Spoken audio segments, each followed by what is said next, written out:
Bom dia, pessoal.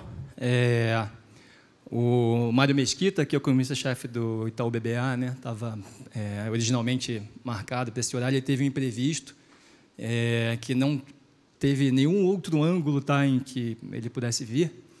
E aí me perguntaram se eu podia vir em cima da hora, né? Dada a importância desse evento, né? E eu particularmente, eu sou economista de formação, tá? E a minha visão do RI, talvez não seja a mesma de vocês sobre o trabalho de vocês, mas na minha opinião, o mercado financeiro, eu acho que a commodity mais importante é confiança, não é nem fundamento, é confiança. Fundamento é importante, mas confiança é mais ainda. E quem estabelece a confiança são vocês. É curioso isso, né? Mas quem está lá na ponta, quem representa, né, a empresa, é o mundo de GPT, é o mundo digital, o mundo de Teams, as pessoas ainda gostam do olho no olho, e são vocês. Vocês, fazendo um bom trabalho, conseguem abaixar o custo de captação de uma empresa, num país de taxa de juros tão alta, tá? E gerar negócios, gerar empregos. Tá? Então, o trabalho de vocês é extremamente importante, uma demonstração da nossa apreciação pelo trabalho e pela importância do trabalho de vocês, não só para o Itaú, mas para a sociedade como um todo. Tá? A gente tentou dar um jeito de vir aqui e fazer este evento aqui. Tá? Então, desculpa quem estava esperando o Mário, vou fazer o meu melhor. Né? Eu não sei quantos de vocês estão vendo a Copa do Mundo de Clubes, né? Aquela sensação de quem comprou o ingresso para ver o jogo do Flamengo hoje contra o Los Angeles. E aí vai o time reserva, né? Porque o time já está classificado. Né? Você achava que ia ver o Arrascaeta, você vai ver o Wallace. Enfim, fazer o meu melhor aqui. Tá? Perspectivas econômicas. Eu vou começar pelo cenário externo, porque o cenário externo é muito a favor. Se você quiser pegar uma coisa da palestra de hoje, eu sou muito otimista com o Brasil, especialmente o que está acontecendo lá fora. Eu só fico um pouco mais cauteloso quando eu começo a pensar aqui no Brasil, mas a gente vai chegar lá. Tá? Mas o que está acontecendo no externo? Tem um monte de coisa, do ponto de vista humanitário, terrível acontecendo. Estou aqui para falar de perspectivas econômicas, não quer dizer que eu estou ignorando isso. Tá? Em termos de perspectivas econômicas, enquanto o mundo continuar com uma incerteza geopolítica muito elevada, mas sem um dano efetivo geopolítico, o que quer dizer isso? Tá? O que quer dizer isso? O Trump vai lá e fala assim, vou botar a tarifa de 100 e tantos % na China. Se ele deixar essa tarifa, vai ter algum empresário americano que vai falar, vou vender menos coisas, vou ter que diminuir aqui, vou ter que fechar uma fábrica, vou ter que mandar algumas pessoas embora. E aí isso aí pode causar uma recessão. Ainda não chegamos nesse ponto. Por quê? Porque o Trump fala assim, pausa. Aí não, coloquei de novo. Pausa de novo. Se a gente passar um ano inteiro com 6 meses de tarifas, só que mês sim, mês não, mês sim, mês não, isso é o mesmo que nada. Porque se você é um importador, você sabe se planejar. E você fala, olha, tirou a tarifa, vai lá e faz o pedido. Inclusive, faz mais do que o normal. Aí botou a tarifa, segura. Tirou a tarifa de novo, vai lá. Você faz os pedidos na pausa. Então, enquanto você continuar nesse ambiente em que as tarifas entram e saem, geram muita incerteza, porque, ao mesmo tempo, se você é um importador, tá, e você está vendo esse ambiente incerto, existe um custo de demitir uma pessoa e existe um custo de contratar uma pessoa. Você não paga nenhum desses dois custos enquanto você não tiver uma clareza do que realmente está acontecendo com a política comercial americana. Então, é um ambiente de incerteza. Tá? Só que esse tipo de incerteza, enquanto não causa dano, eu vou comentar, ele é bom para o Brasil. Tem um outro tipo de incerteza, tá, que vem se arrastando nas últimas 2 semanas, se você quiser pensar há muito mais de um ano, que é Israel, Irã e Estados Unidos. Irã só é um tema porque ele tem 3 condições aqui muito atípicas. Reserva de petróleo importante o suficiente para fazer preço no mercado de petróleo. 2, é um governo muito atípico. É um grupo xiita, onde o líder religioso xiita é líder de governo. Ele é, ao mesmo tempo, o chefe do exército, o chefe do executivo, o chefe do legislativo, e o chefe do judiciário e o líder religioso. Ele é tudo isso ao mesmo tempo. Tá? Então, várias das políticas, tá, do país são pautadas por uma interpretação bem ortodoxa do Alcorão. E, além disso, eles estão tentando ter uma bomba atômica. Então, essas 3 condições específicas, tá, enfim, faz do país ser um problema enorme. Enquanto a gente estiver num ambiente onde o Estreito de Hormuz, que é um estreito que fica em frente ao Irã, onde passa 20 a 25% do fluxo de petróleo global, enquanto ali não for fechado, como é que eles fechariam? Eles jogariam minas aquáticas, por exemplo, passa um navio, bate numa mina, o navio explode. Aí os navios vão começar a dar a volta inteira ali na África, o custo aumenta, dá um monte de problema. Enquanto isso não acontecer, não há dano econômico efetivo. Tem custo humanitário, não estou dizendo que não tem dano econômico, mas tem incerteza geopolítica.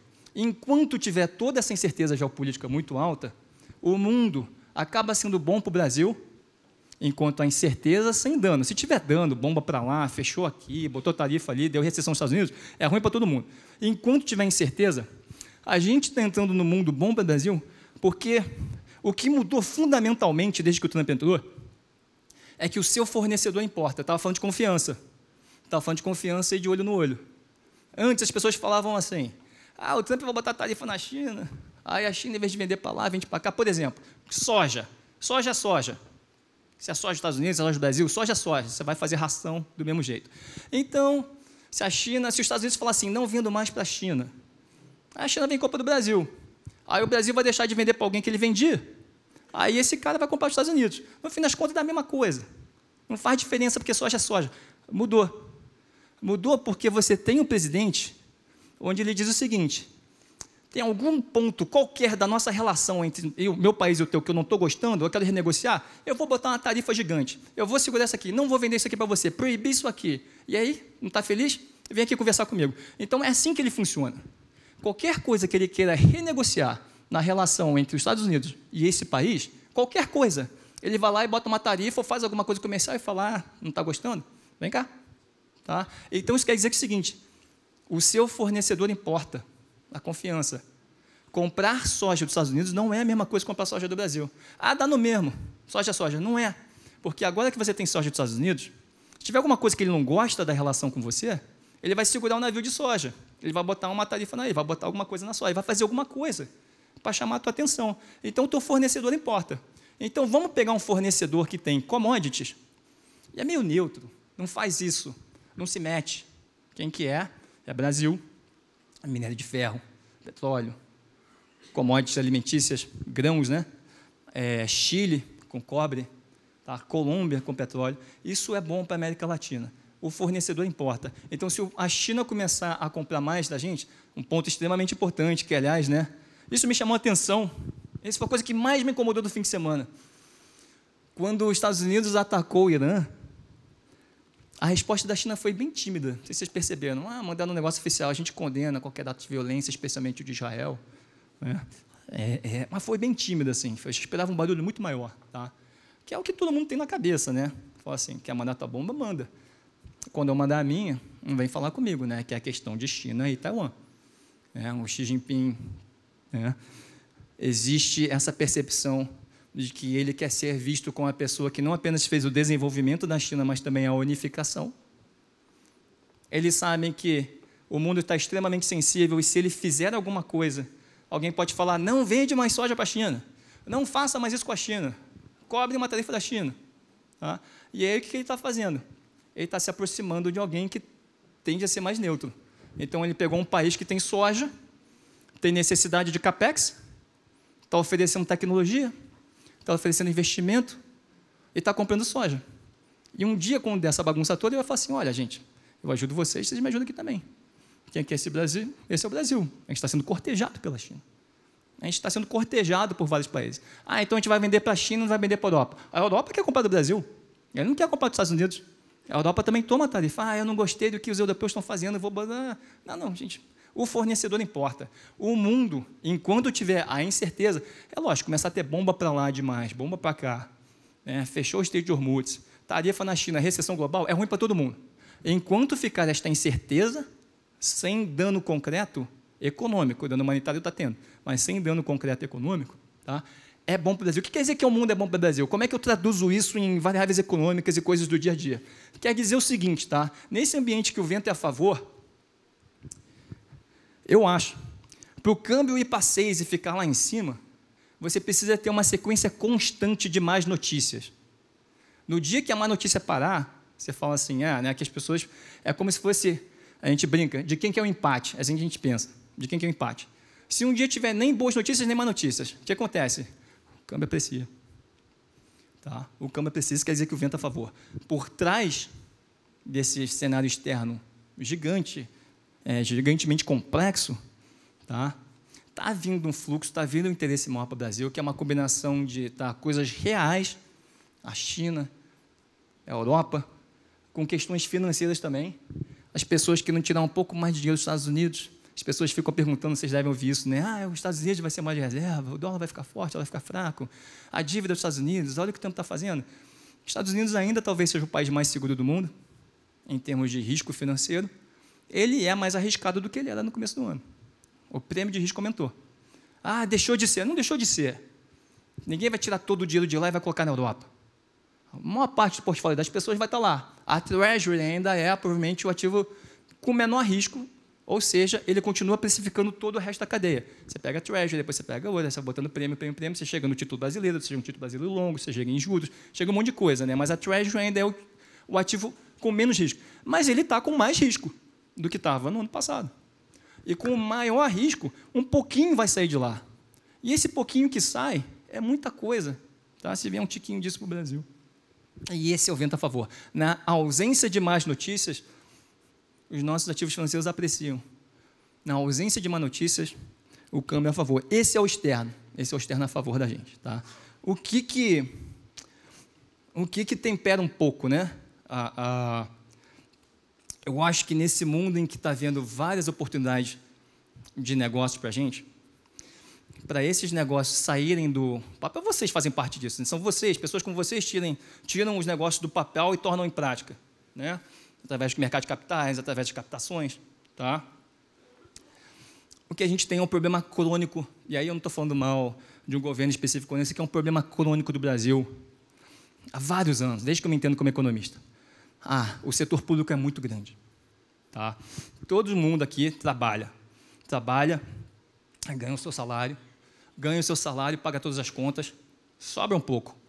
Aquele pouco que sobra é a poupança, não quer dizer que vai ficar na caderneta de poupança.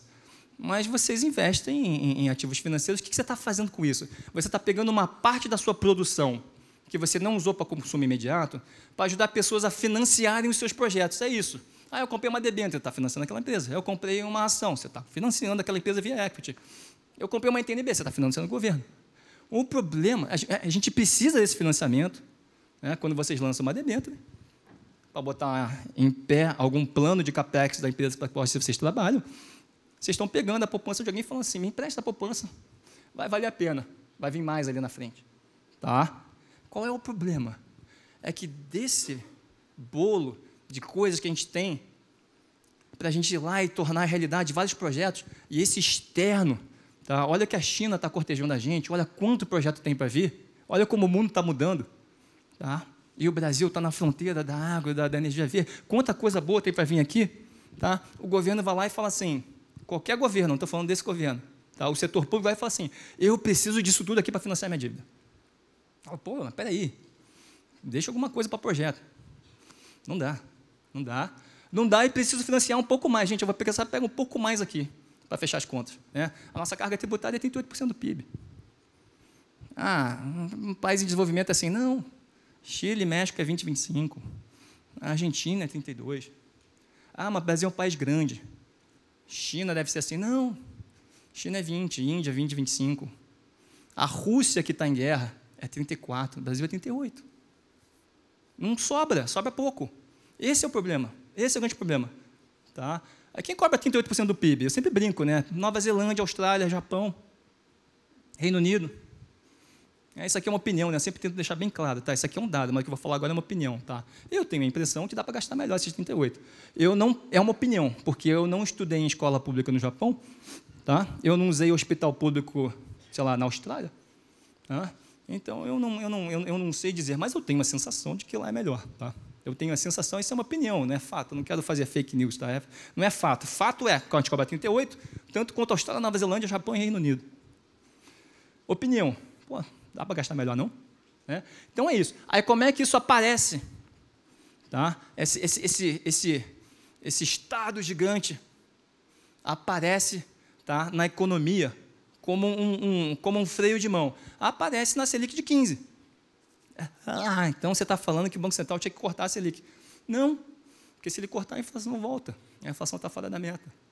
Mas você acabou de falar que é um problema? É um problema. A gente tem que diminuir o setor público para a taxa de juros neutra cair. Porque quanto mais o setor público toma desses... Né? Pô, vai, né? Assim, vocês, né?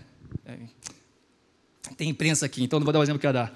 Mas quanto mais o setor público toma de recursos, né? Vocês têm que ficar disputando ali, vou lançar uma debênture. Ele fala, ixi, meu amigo, você vai lançar uma debênture. NTNB mais 7. Pagar caro por isso. É isso. Tá? Então, agora, esse é o pano geral de 15 minutos. Os outros 15 minutos vão falar de coisas mais específicas, né, que todo mundo quer saber também. Né? Banco Central do Brasil, né? Fed, vai cortar ou não vai cortar? Tá? Copom, ata hoje de manhã. Alguma dúvida sobre o externo? Não. O externo é isso, extremamente favorável ao Brasil. Extremamente favorável ao Brasil. Acho que a gente tem que diminuir o tamanho do governo. Se diminuir, deslancha. Você percebe, escolher as palavras para falar isso. Eu não tenho, escolhi bem as palavras para falar isso. Eu não, na minha atribuição como economista, chefe da Itaú Asset, eu não expresso opinião política no seguinte sentido. Tá? Imagina um cara cuja vida é ganhar dinheiro nas bets do Campeonato Brasileiro. Se esse cara é um torcedor fanático do Flamengo, você acha que é mais provável ele cometer um erro ou não, ele consegue ser isento e ganhar dinheiro? É melhor ele fingir que não torce para time nenhum. Senão ele sempre vai superestimar a probabilidade de ser campeão, vai superestimar a probabilidade de vencer o jogo. Né? E aí é isso. Então, no meu trabalho de fazer o melhor para o meu cliente, eu não falo sobre... Assim, política, para mim, não tem pessoas, tem políticas econômicas. Tá? E o mercado, para mim, eu tenho que adivinhar para onde vão os preços dos ativos financeiros para fazer o melhor para o meu cliente. O mercado, claramente, você percebe que ele está reagindo da seguinte forma. Se existe alguma informação que te sugere de que alguma proposta econômica ou algum plano de governo econômico que diminua um pouco o tamanho do Estado, a bolsa voa, a câmbio aprecia, que é um pouco isso que eu estou falando. Quando tem o contrário, o câmbio deprecia. Mas, de certa forma, o mercado e os preços estão te dando esse sinal. Tem oportunidade, a gente gasta muito, deixa um pouquinho, que isso deslancha. E, de certa forma, pesquisa eleitoral está fazendo bastante preço, porque, de certa forma, está embutido nessas pesquisas eleitorais uma percepção do mercado, seja verdadeira ou não, tá? De que o resultado dessas pesquisas eleitorais pode estar sinalizando mais recursos disponíveis para o setor privado investir ou menos recursos disponíveis para o setor privado investir. E é por isso que está extremamente sensível. Então, voltando aqui para o Copom, tá? O Copom, hoje de manhã, teve a ata e falou assim, eu vou voltar, parece que eu estou perdido, mas eu vou voltar a este ponto. Tá? O Copom hoje falou, né? Chegamos em 15, paramos e vamos ficar parados aqui por bastante tempo. Bastante tempo. Isso é uma estratégia de comunicação. Se você quiser cortar o mais cedo possível, o melhor é você ser rock. É você falar assim, não vou cortar nunca. Por quê? Porque ninguém pega emprestado para comprar um carro pagando a taxa Selic. Você paga a taxa de 2 anos. E a taxa de 2 anos está embutida a Selic de hoje e a trajetória dos 2 anos. Ou seja, se o mercado acha que ele vai cortar amanhã, a taxa de 2 anos é menor para uma mesma taxa Selic. Se o mercado acha que você não vai cortar nos próximos 2 anos, a taxa de 2 anos seria 15, mais um prêmio. Então, na verdade, o que segura numa atividade econômica e, né, tem um efeito sobre as expectativas de inflação é a taxa de 2 anos, não é a taxa Selic. Então, não apenas ele parou de subir, subiu, deixei no 15, vou parar, mas não vou cortar nunca, porque ele quer tirar o máximo de efeito desse 15. Tá? Mas a discussão óbvia é quando é que vai cortar. Ele está falando lá, não, gente, essa discussão não existe, isso é o comunicado. Não, existe, você vai cortar em algum momento. Eu entendo que você está falando isso como questão de estratégia de comunicação, mas você vai cortar em algum momento e vamos discutir. E não vai ser 2 anos, vai ser bem antes disso. Quando? Tá? Então, a gente olha os elementos que fazem parte dessa equação. 1, atividade econômica. O Banco Central controla ou afeta o IPCA pela atividade econômica. Quando a atividade econômica está muito aquecida, é mais fácil repassar um choque de um custo, o salário fica mais alto, o salário também é um custo, os preços sobem. atividade econômica ela está desacelerando, mas ela está desacelerando em um nível forte. Tá? A gente acha que a atividade econômica está acima do seu potencial. E não está claro para mim ainda, essa é a opinião, se essa desaceleração é porque é demanda desaquecendo, o juros está tão alto que tem várias atividades econômicas, tá, que estão dormentes. Ou se é restrição de oferta. Eu não consigo mais crescer 3% ao ano, não tem mão de obra. Então, por exemplo, você vê alguns surveys, né, de confiança, tem uns que pegam o mercado de trabalho e falam assim, dificuldade de contratar, altíssima. Tem setores que estão superaquecidos e estão desacelerando por restrição de oferta. Tem setores que estão desacelerando porque o cara não está comprando. Veículos, por exemplo. O net disso tudo não é claro para mim que é desinflacionário ainda. Tá? Some-se a isso que você tem um consignado privado, some-se a isso que na virada do ano, quem ganha abaixo de R$5.000 não vai pagar imposto de renda. E esse dinheiro vai voltar para a economia, porque a propensão marginal a consumir, esse dinheiro a mais que a pessoa ganha 5.000 bruto, o depósito na conta salário dele vai ser mais alto. Esse dinheiro todo vai ser gasto. E vai rodar a economia. Então, e ainda tem o precatório que vai ser pago em agosto. Tá? Então, a economia está forte, está desacelerando, não está claro se essa desaceleração é desinflacionária, e eu acho que vem mais coisa pela frente. Então não vai cortar nunca. Calma. A parte do IPCA, o IPCA tem muita coisa. Tem alimentos que é commodity. Tem energia que também é commodity. Tem muita coisa importada de bens que depende do câmbio. E aí tem uma parte de serviços. Mas tem uma parte de serviços que é aluguéis, que é inércia. É GPM no seu contrato de aluguel. E aí tem uma parte lá que depende da atividade econômica. Isso aí dá 15%. 15% do IPCA. E todo o resto está caindo. O câmbio está em 5,50. O câmbio está em 5,50 porque lá fora é a favor. Então, enfim, no fim das contas, a meta é para parte do IPCA que reage à atividade econômica, essa aí está aquecida, ou para o IPCA como um todo. Para o IPCA como um todo. E aí você tem, na sequência do ano, com o câmbio de 5,50 hoje, né, você tem aí, a gente está entrando na discussão, e o FED vai cortar? Porque se o FED cortar e o Banco Central ficar parado, o diferencial de juros é mais alto. O câmbio aprecia mais. E se o câmbio aprecia mais? Será que cai mais ainda? Então, essa discussão ficou quente. A FED vai cortar 2, vai cortar 3 vezes, vai cortar em julho, não vai cortar em julho? A gente ainda acha que não, mas se você pegar os últimos dias, existem, né, o Waller em particular e a Bowman, né, existem diretores lá do Banco Central americano que estão falando que dá para cortar, estão com um discurso mais alinhado com o do Trump.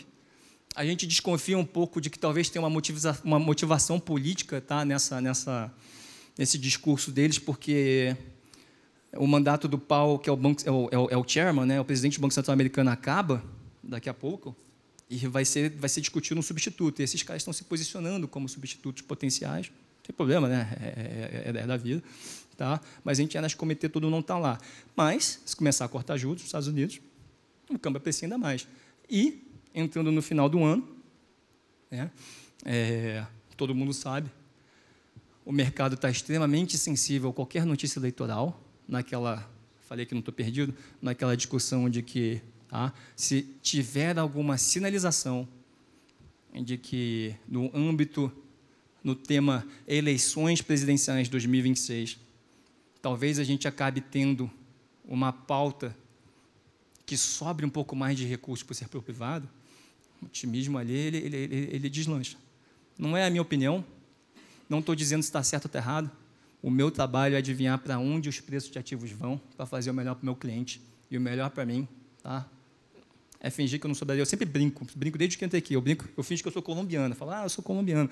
E eu falo Colômbia porque, quando eu viajo para a Colômbia, as pessoas vão lá e falam assim, isso aqui é o pior país do mundo, isso aqui é o pior país do mundo. Sabe, não faz sentido você colocar dinheiro aqui. A gente investe na Colômbia.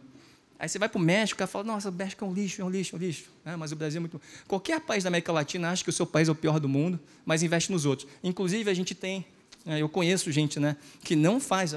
Trader, né, gestor, né, fala assim, não, a gente não gosta muito da posição do Brasil, que o Brasil é muito complicado. Mas você tem na Colômbia, tem... Pô, cara... Né? Então, é que não nos afeta, como a gente não conhece a cozinha, não nos afeta, né? E aí eu finjo que eu sou colombiano. Então, nessa discussão, fingindo que eu sou colombiano, só olhando de longe, não sou brasileiro, não voto, né, finge, eu sou colombiano, não tenho opinião sobre isso, mas eu vejo que o preço de ativo no Brasil, tem uma sensibilidade gigante em relação a qualquer notícia sobre corrida eleitoral 2026. E daqui até o fim do ano, a gente vai ter um monte de evento importante. A gente vai ter um monte de evento importante, né, de julgamento de ex-presidente, se vai apoiar alguém ou não. Vai apoiar alguém, mas vai apoiar ele mesmo, alguém da família, alguma outra pessoa.